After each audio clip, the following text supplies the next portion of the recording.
And here we are to summarize digestion.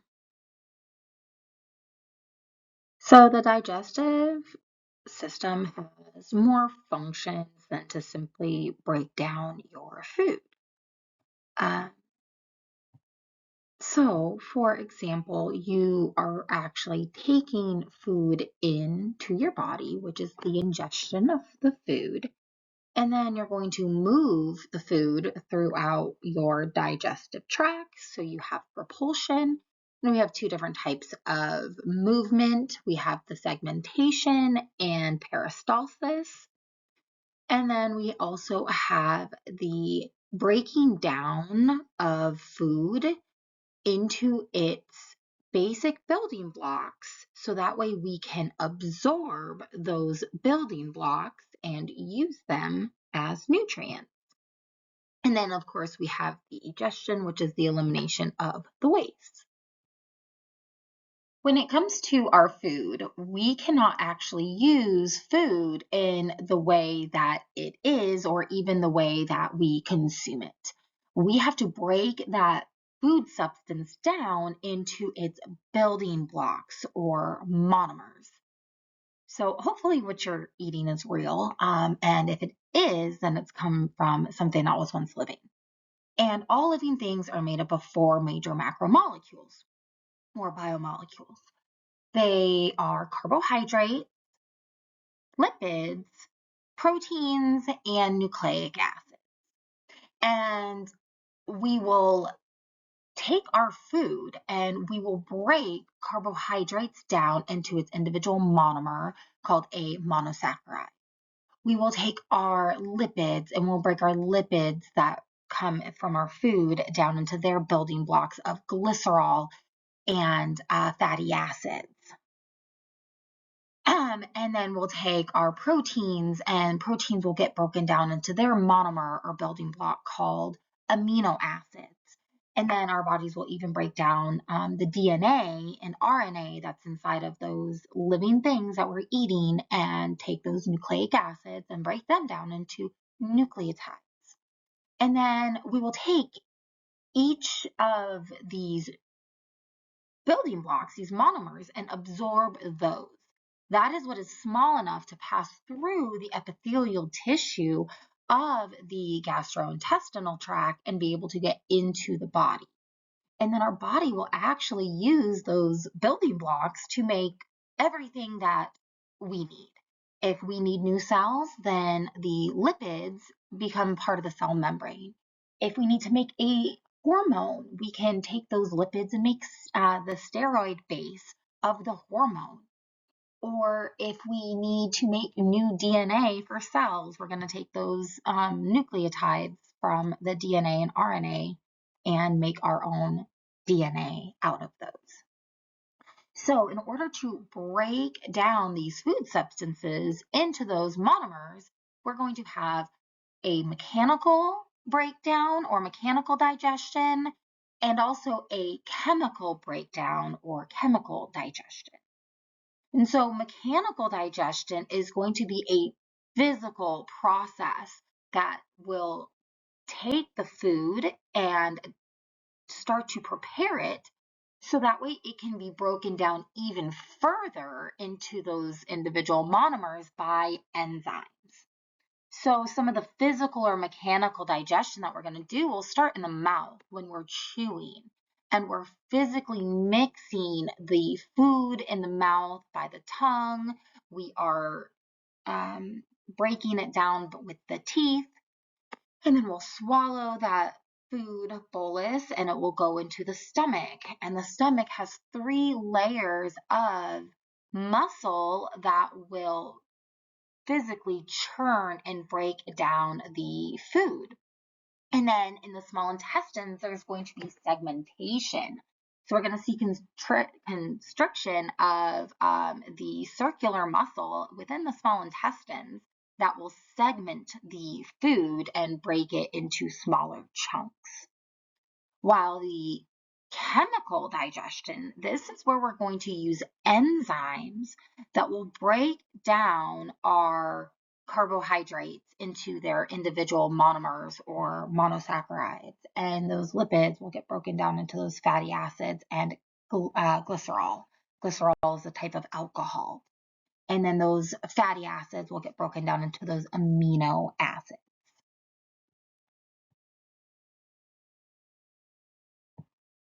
So if we look at the anatomy of the stomach here, you can see that deep to the body, what makes up the body is actually 3 layers of muscles. And they have the name for the direction of the muscle fibers. So you have the most superficial muscle layer, which is this longitudinal layer. And that's going to have the fibers go in the long direction around the stomach here. And then you'll have deep to that the circular layer, which will have the fibers going around in a circular way around the stomach. And then you got this oblique layer. So these fibers actually will run diagonally through the stomach. And when they contract, they're each going to squeeze the stomach in that different direction, which is really going to help mechanically break down large substances or large masses of food into smaller chunks and pieces, exposing all of the food substance to the acid and all the enzymes that are inside of the stomach. And so if you look at the lining of the stomach, there are these pits. And so these are called gastric pits, and those are lined with mucus cells. So mucus cells are going to secrete mucus that is going to coat and protect all of the underlying cells and tissues from that hydrochloric acid, because it does create a pH of about 2 in the stomach. And then if we go deeper into these gastric pits, we're going to go into the glands. And so you can see these gastric glands here, and you're going to start to see different types of cells. So you have these parietal cells that are shown in pink, and those guys are actively secreting hydrochloric acid. And then I have this other type of cell that is going to be lining in those glands, which are called chief cells. These chief cells secrete pepsinogen. And in the presence of hydrochloric acid, that pepsinogen will get converted to pepsin, which is an enzyme that helps break down proteins. And then you see this other green cell that is an enteroendocrine cell, and they secrete hormones that help regulate digestion. So for example, when food enters into the stomach, these enteroendocrine cells will send a signal to the ileocecal valve, letting those cells know, like, hey, there's going to be some food coming through, so you're going to have to relax and you're going to have to allow passage of food into the large intestine.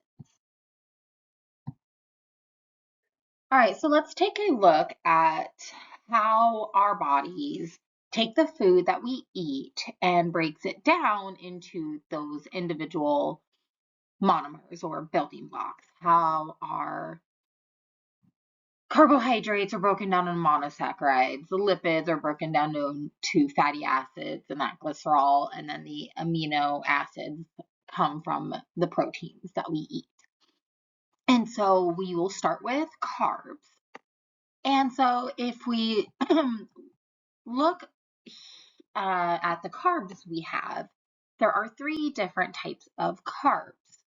There is glycogen, which we mentioned while talking about the liver.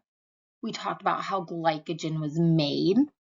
We take those extra molecules of glucose or monosaccharides, and they get combined together to create this large branched chain. And it is the main carbohydrate that is found in animal products. For example, it makes up the exoskeleton of our insects and of like shrimp and anything with an exoskeleton. If there's that chitin, chitin is made of glycogen. And then it is very similar to a product called starch. Starch is found in plants like wheat, corn, and rice. The third form of carbohydrate that we don't really talk a lot about in human physiology because humans don't have the ability to break it down is cellulose. But cellulose does make up the stems and leaves of things. So animals that are herbivores that eat hay or grass, they typically have adaptations to help them break down that cellulose, like having four stomachs to help mechanically break down that carb. They also regurgitate and have other mechanisms to break that cellulose down. But in human digestion, we're mostly talking about starch. There is a little bit of that glycogen that's stored in the liver, and we'll use that glycogen and break it down while we're in those fasted states. But after we eat, right, we're in a fed state. So if we think about our dietary carbohydrates, it's going to come from starch. And if we start here at the top under food stuff, the breakdown of starch is going to begin in the mouth. We are going to have amylase that's secreted from those salivary glands. There's the parotoid gland, there's the sublingual gland, and the submandibular that are all going to release that salivary amylase. And that will start to break starch down into oligosaccharides. Remember that saccharide means sugar. So a monosaccharide means one sugar, a disaccharide means two sugars, and oglio means many or few. So an oligosaccharide is going to be 3 or more sugars. And so if we look at what the amylase is doing to the starch, it's going to break those long chains of glucose molecules that's making up the starch, and it's going to break them down into shorter chains of these sugars that are about 3 or more, and those are the oligosaccharides. And it can break them down into as little as 2 sugar molecules connected. So those are those disaccharides. And then we can take those disaccharides and we'll eventually break them down into our monosaccharides. But that's not going to happen until we have contact with the brush border in the small intestine.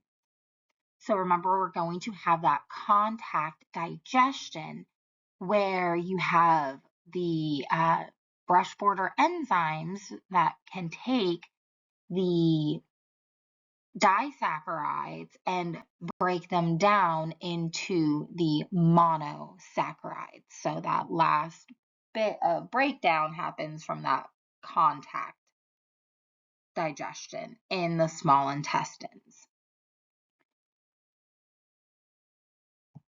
So you can see here that these are all just one sugar. So these are all monosaccharides. They are a ring of carbons with one oxygen. And you have glucose, fructose, and galactose. These are all one ring of sugar. And the only difference is which one of these carbons this methyl group here is attached to. The CH2OH, that's a hydroxyl methyl group. Okay, so those are called monosaccharides. And remember that starch is a long chain of saccharides or sugars. Oglio means a few. So the enzymes like amylase will break that long chain of starch into the oglio and disaccharides, And those disaccharides include lactose, maltose, and sucrose. Notice the arrows coming from lactose, maltose, and sucrose. That is telling you which monosaccharides each disaccharide is made out of. So lactose is made of galactose and glucose, while sucrose is made up of glucose and fructose. If we take a look at these disaccharides, notice that maltose is made up of 2 glucose molecules, sucrose is made up of glucose and fructose, and lactose is made up of galactose and glucose. Notice that glucose is in each one of them. So the amylase will get the starch down to disaccharides, and then the brush border enzymes during contact digestion, that comes from those enterocytes, the intestinal cells. Remember, we stated how the microvilli formed a brush border, and they're going to do the final step in breakdown. So they're going to be what will break the disaccharides into the monosaccharides. So for example, the bond between galactose and glucose that in lactose will be broken. And in sucrose, the bond between glucose and fructose will be broken. So what breaks down lactose is going to be lactase. What breaks down maltose is maltase, and sucrose is broken down by sucrase. Notice how they all end in ase. All of the enzymes that are breaking down the sugars end in ase. So once the sugars are broken down into one sugar molecule, we will have the capillary blood in the villi absorb the nutrient. So glucose, galactose, and fructose will enter a capillary blood at the villi. And because the blood is coming from the intestines, the blood will be transported to the liver for filtration by the hepatic portal vein. The liver will then let them either continue through the bloodstream, or it will be stored in the liver by creating glycogen. And so the liver will take these sugar molecules and just create a very long and heavily branched chain of these monosaccharides. Then when the body is in a fasted state, the body will break that glycogen down and use the sugar for cellular respiration to make that ATP energy. Recall when we learned about this in the endocrine system with glycogen, there are alpha cells that are found in those clusters of the pancreas. They are enterocrine cells that are found in the islets of Langerhans, and they will release glucagon when the blood sugar is low, and then that glucagon will go to the liver, and it will help tell the liver to start to release that stored glycogen.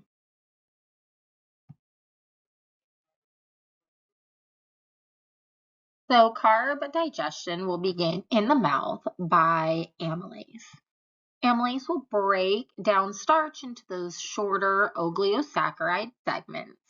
And amylase functions best at a pH of about 6.8 to 7. Upon contact with the stomach acid, the amylase will be very quickly denatured. But it can still digest starch for as long as 1 to 2 hours in the stomach if it's in the middle of a food mass and escapes contact with that acid. Once it does contact that acid, it will be denatured by the pH. But being a protein, it will be digested by pepsin along with other dietary proteins. About half or 50% of the starch is digested before it reaches the small intestines. And its digestion will begin again in the small intestines when that chyme mixture starts to mix with pancreatic amylase. Starch is entirely converted into oligosaccharides and maltose within 10 minutes once it's reached the small intestines. Its digestion is completed as the chyme contacts the brush border of the enterocyte. Digestion will continue in the intestines by pancreatic amylase, and the brush border enzymes will break down the other 50%. So here you can see starch is entering into the duodenum. So amylase started with the mouth, and that amylase was deactivated in the stomach, but it was able to break that starch down into some smaller pieces. So each one of these little green balls represents glucose, and there's a long chain of these glucose that makes up this molecule of starch. So once that starch enters into the duodenum, it will meet with pancreatic amylase.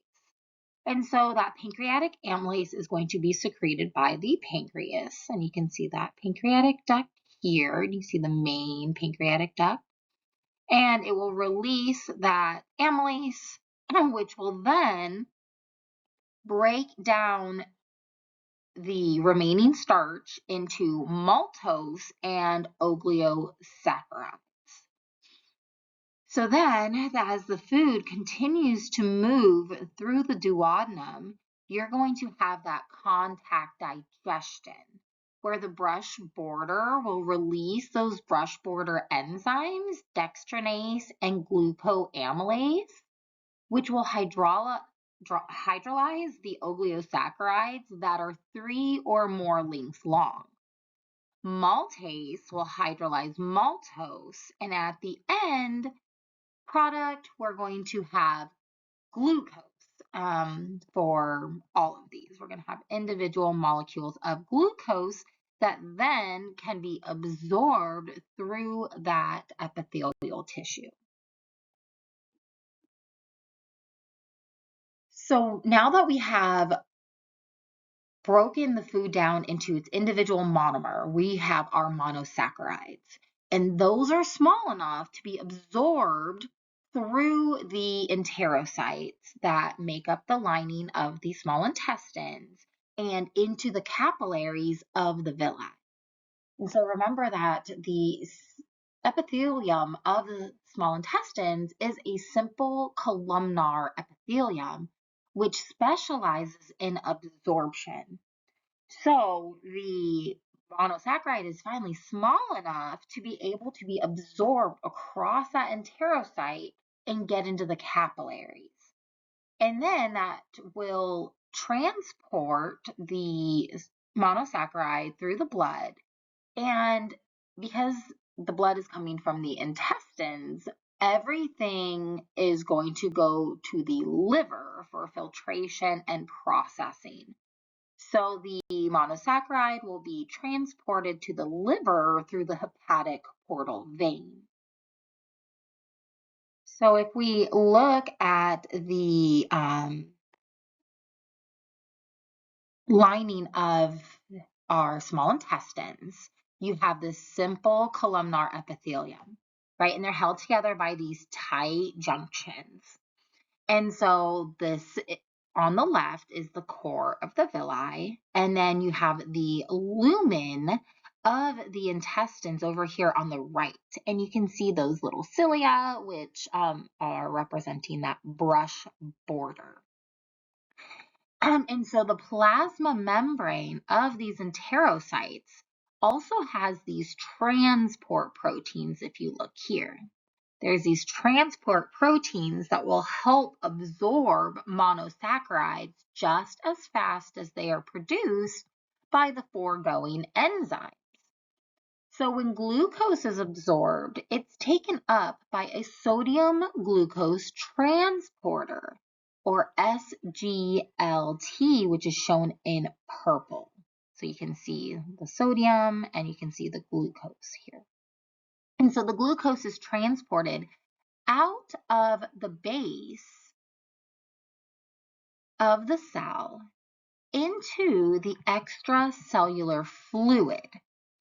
And then sugar entering into the extracellular fluid will actually increase the osmolarity. And this will draw water from the lumen of the intestines through now the tight junctions. They're not so tight anymore. Now they're a little bit leaky in between these epithelial cells. And so water will carry more glucose and other nutrients with it through these leaky junctions by what's called solvent drag.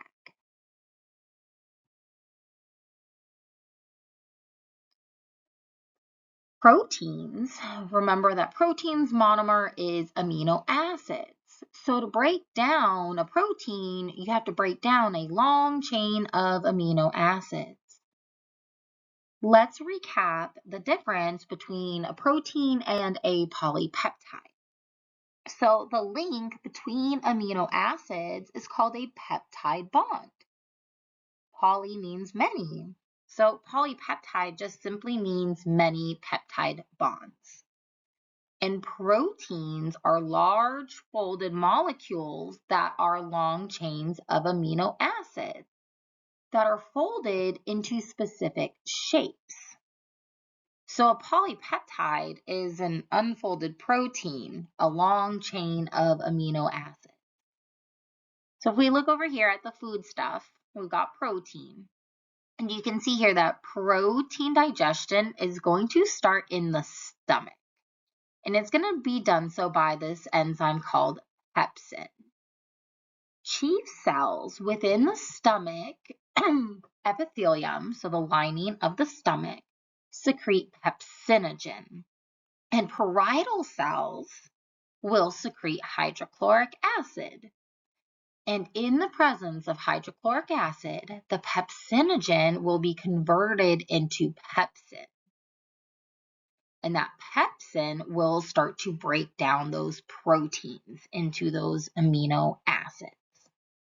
And so usually we don't get them down into the individual amino acids, but we'll get a large polypeptide. And that will get passed into the duodenum of the small intestines, where it's going to be met with pancreatic secretions. And the pancreas will secrete enzymes, trypsin and chymotrypsin, along with carboxypeptidase, which will start to break down the larger chains of amino acids, so the large polypeptides, and break them down into small polypeptides and smaller chains. Then, once again, we're going to have these brush border enzymes that are going to break the polypeptides down into the amino acids. So we're going to have them do that final bit of nutrient breakdown. And just like the monosaccharides, the amino acids will enter the capillary blood in the villi, and are transported to the liver through the hepatic portal vein. The liver can then either store them in glycogen, or it can let them continue to circulate. If it does store them, it's going to make things like albumin or other proteins that are made by the liver. Some of the amino acids will actually be used by the enterocytes immediately for their own protein synthesis. But what's not used by the enterocytes and not used by the liver can continue to be passed through in circulation to all of the other cells in the body. Okay, so where do you get your protein? Your protein comes from your diet, right? Your body's going to take that dietary protein and break it down into those individual amino acids. We're also going to have enzymes and proteins that we digest, like amylase. And then there's also our epithelial cells. In the stomach, your epithelial cells are replaced about every 2 hours. And so when they die, they just kind of get slushed off. and they are broken down along with all of the other food that you consume. And so your cells are made out of carbs, proteins, lipids, and nucleic acids. And so your body will break them down just like everything else and recycle what they're made out of. Proteins are digested by peptidases, and sometimes you'll see that they're called proteases. Remember, ACE means that it is an enzyme that's breaking something down, but whether it's protease or peptidase, you should associate both of those with protein. And it starts in the stomach, where you'll have about 10 to 15% of the total protein digested in the stomach by that pepsin. And then the remainder of the protein digestion is going to be completed in the duodenum and throughout the intestines, the small intestines. So in the duodenum, the proteins will be met with pancreatic enzymes, trypsin, chymotrypsin, and the carboxypeptidase. And then along with those brush border peptidases. And then you'll have the amino acids be able to be absorbed right across the enterocytes, and it will be very similar to that of monosaccharides. And the amino acids will be used directly by those enterocytes, or they will travel from the capillaries to the liver by the hepatic portal vein for processing.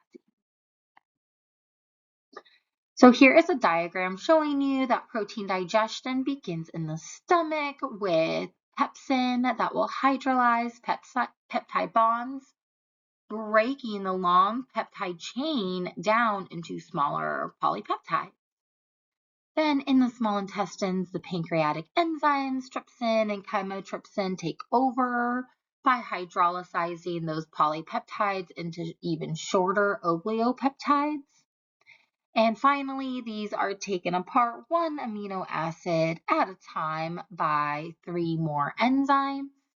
You have the carboxypeptidase that will remove amino acids from the carboxy end of the chain. That's at COOH end of the chain. And then you'll have the aminopeptidase that will remove them from the amino end or the NH2 end. And then you'll have dipeptidase that splits dipeptides in the middle and releases the last 2 free amino acids.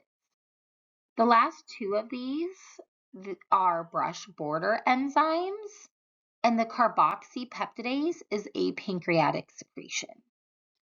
So amino acid reabsorption is similar to that of monosaccharides. The entire oocytes will have several sodium-dependent amino acid co-transporters for the different classes of amino acids. Dipeptides and tripeptides can also be absorbed when they're hydrolyzed within the enterocytes before their amino acids are released into the bloodstream. And at the basal surface of the cell, the amino acids will behave like those monosaccharides. They will leave by either facilitated diffusion, where they'll enter the capillaries of the villus and carried away in the hepatic portal circulation. Fat, though, is a little bit different. And so when we're talking about fat, fat is unemulsified. Like if we think about like a big glob of fat, we say it's unemulsified. And what emulsification is taking these globs of fat and just making them smaller. And so we'll emulsify and get smaller and smaller globs of fat. And then recall that bile is made by the liver, and we'll take those big fat globs and turn them into little fat globs. So we say that bile emulsifies the fat. Then pancreatic lipase can come in and it can break the fat globs into fatty acids and glycerol. Glycerol is a type of alcohol. But these guys do not enter the capillary. They're going to travel through the lacteal, which is that lymphatic vessel. And instead of going to the liver through the portal system, they're going to skip all of that. And they're going to go through the lymphatic circulation to the thoracic duct. And from the thoracic duct, they're going to enter the subclavian vein and go back into the systemic blood circulation. If they're not fully broken down and still in a short chain, they can enter into the capillary blood in the villi and transported to the liver. But if they are fully broken down, they're going to go through those lacteals. So fats are hydrophobic, which makes them have a harder time transporting through the enterocyte to get into the circulatory system. So because fats are hydrophobic, the digestion has to be a little bit different. We will still have enzymes. We'll have lipases that digest fat. There's a lingual lipase and a gastric lipase, and they both actually do work in the stomach. So we'll have about 10 to 15% of fat digested by the time it gets to the stomach. But fat globules will have to be broken down into these smaller droplets. And when we break those fat globs into smaller fat globs, that is called emulsification. The stomach churning does some emulsification and really mixes that fat with the digestive juices. But in the duodenum, we're going to have the secretion of bile. And bile will kind of surround these fat droplets, and that will aid in further emulsification of the fat. And then we have pancreatic lipase that will also be released into the duodenum that will remove 2 fatty acid molecules from the triglyceride molecule. So it will leave behind just the glycerol and one chain of the fatty acids. So lipids being hydrophobic will make them more complicated to digest. So if we look up at the very top, we have this large molecule of fat, and they will be digested by enzymes called lipases. For example, lingual lipase is secreted by the salivary glands of the tongue, and they digest small amounts of fat while the food is still in the mouth, and it will become more active at the pH of the stomach. So the acidity actually enhances this enzyme. And then in the stomach, it's going to be joined by gastric lipases, which will make a bigger dent in that fat digestion. So about 10 to 15% will be digested before the chyme passes into the duodenum. And being hydrophobic, the ingested fats take up the form of globules that without further physical processing, only the surface would be broken down. And that would be very, very slow and inefficient digestion. So the stomach's going to have this vigorous churning that breaks the fat into these smaller droplets that are dispersed through the watery chyme. And it's emulsifying that fat. This is also exposing more of its surface to the enzymes. And then the emulsification droplets are promptly passed on to the duodenum. And you'll see that these emulsification droplets are going to be coated by certain components of the bile, the lecithin and bile acids. So these agents have hydrophobic regions that are attracted to the surface of fat, and they have hydrophilic regions that are attracted to the surrounding water. And then the agitation produced by the intestinal segmentation, remember the circular layer of the intestines is going to contract and segment that chyme into smaller chunks. And that segmentation breaks the fat up further into droplets as small as 1 micrometer. So super, super, super tiny.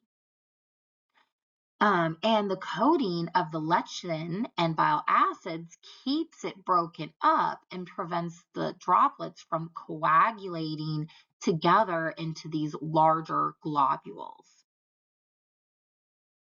Within the small intestines, there's enough pancreatic lipase after a meal to digest the average daily fat intake in as little as 1 to 2 minutes. When the lipase acts on triglyceride, it removes the first and the third fatty acids from the glycerol backbone, and it usually leaves the middle one. The products of lipase are going to be those 2 free fatty acids and then a monoglyceride. And being smaller than triglycerides, these are much more soluble in the enterocyte membrane, and therefore they're going to be easier to absorb. So the absorption of the lipids depends on droplets in the bile called micelles, and they are made in the liver. These carry the fatty acids, the glycerol, fat-soluble vitamins, and cholesterol into the enterocytes. When the micelles contact the enterocytes, they're going to release their lipid. And some of the lipids simply diffuse through the membrane into the enterocyte, but these cells also have specific carrier proteins that will help with the uptake. When the enterocytes, fatty acids, and the monoglycerides are transported to the smooth endoplasmic reticulum.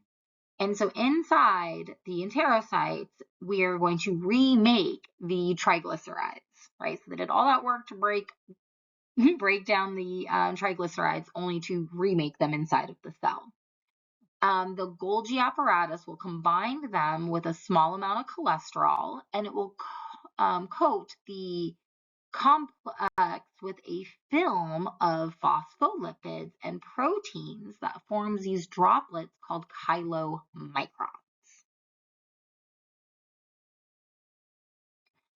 So these bile micelles will pick up dietary lipids and move them into the enterocytes for processing.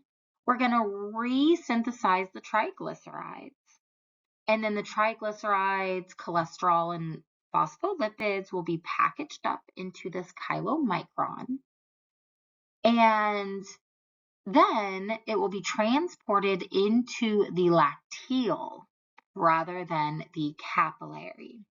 And so elsewhere in the body, lymphatic fluids are not typically white, but here, because we have all this fat in the lymphatic vessel, it actually turns the fluid white.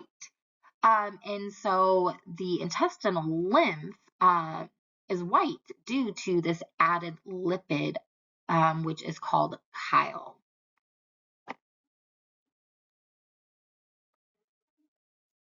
So as sugars and amino acids arrive at the liver before any other organs, but why don't fat? And I want you to try to look at this diagram for a minute and answer that question. Sugars and amino acids arrive at the liver before any other organ, but lipids don't. So why don't lipids go to the liver first?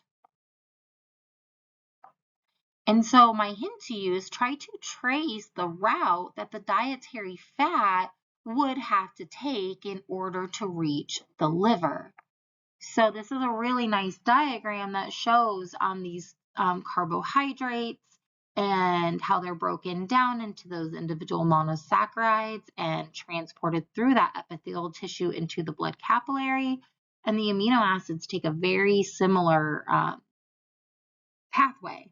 While the lipids, because of being hydrophobic, we got to do a lot of extra work. We have to break them down, and then we have to remake them, and then they're still hydrophobic, so they're not going to mix with the watery component of the blood. They're going to go through the lymphatic system. They will then go through that thoracic duct and into the subclavian vein and returned to the systemic blood circulation instead. And then it will go to the liver from there. So we'll carry on again with the large intestines next.